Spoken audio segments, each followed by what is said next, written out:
Hello, everyone. Today I want to talk about my 7 days in Italy. I have a bucket list of places I'd love to visit in the States and, of course, out of our United States as well. When I was in elementary school, my teacher once talked about the Leaning Tower of Pisa. As a child, I've often thought of visiting Italy, so when the chance presented itself as an adult, I said, count me in. I'm not sure what or why the tower remained in my subconscious mind, but something he said about it never left me. Today, I want to give you a somewhat brief picture of my trip to Italy. I'll start with the first city we visited, which was Rome. On day one, to adjust to the 5 hour change and to get a feel of Rome, we decided to tour the city on a hop on, hop off bus.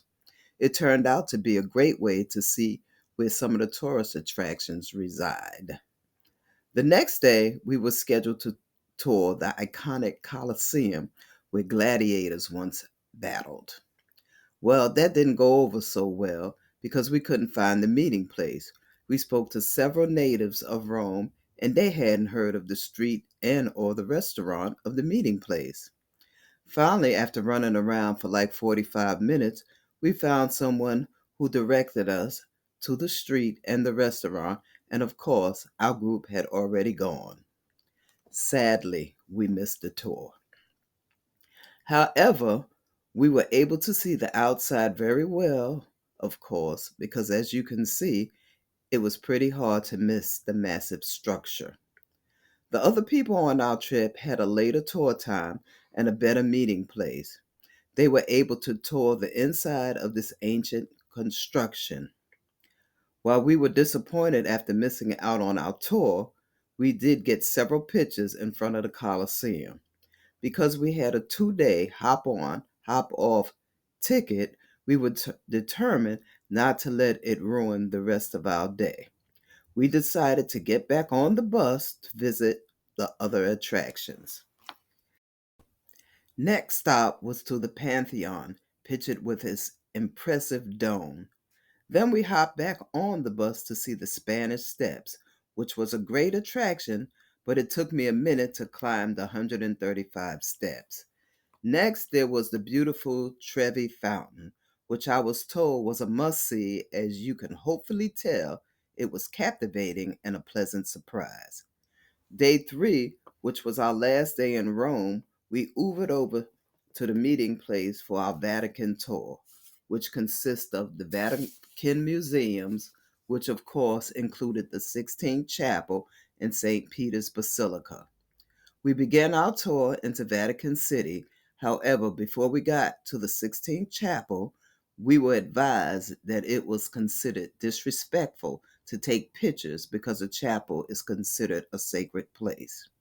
Nevertheless, we were given a printout of what we would see. As we entered the chapel, we were ushered through a walkway and advised to keep moving. We were allowed to stand in the center of the room where we were able to view Michelangelo's magnificent artwork in the 16th chapel. From there, next stop was St. Peter's Basilica. A lot is said about the 16th chapel, but I also found St. Peter's Basilica to be quite compelling, as you can see. Next day, we caught the train for a 4 hour ride to Venice. As we entered the city and off the train, there is a magnificent view of the water and the boats passing by.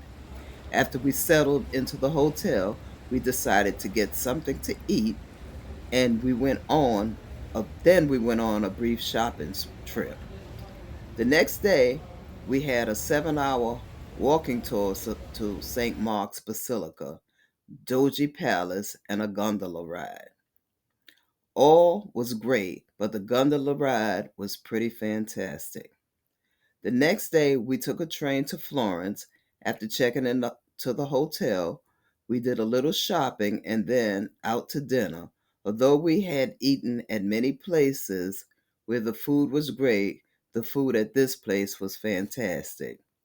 Day two in Florence, we again went to one of the markets for a little shopping, and then it was time to take the day trip to my childhood dream, to Pisa.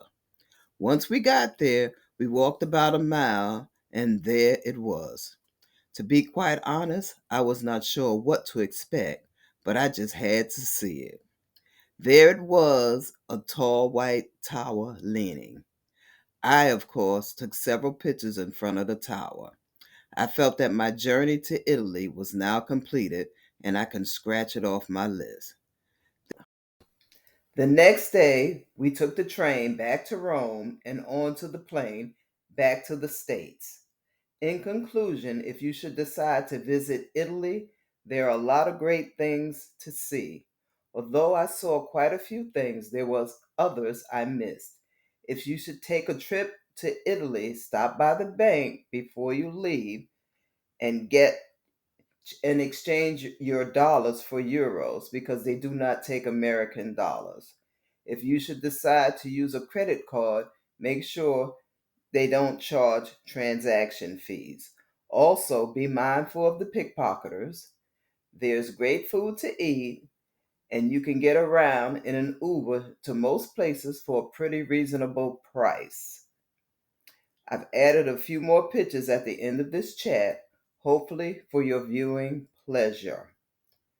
As always, if I've missed something, please add it to the comments.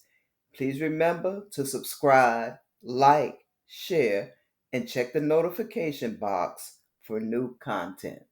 Thank you so much, and you have a great day. Bye.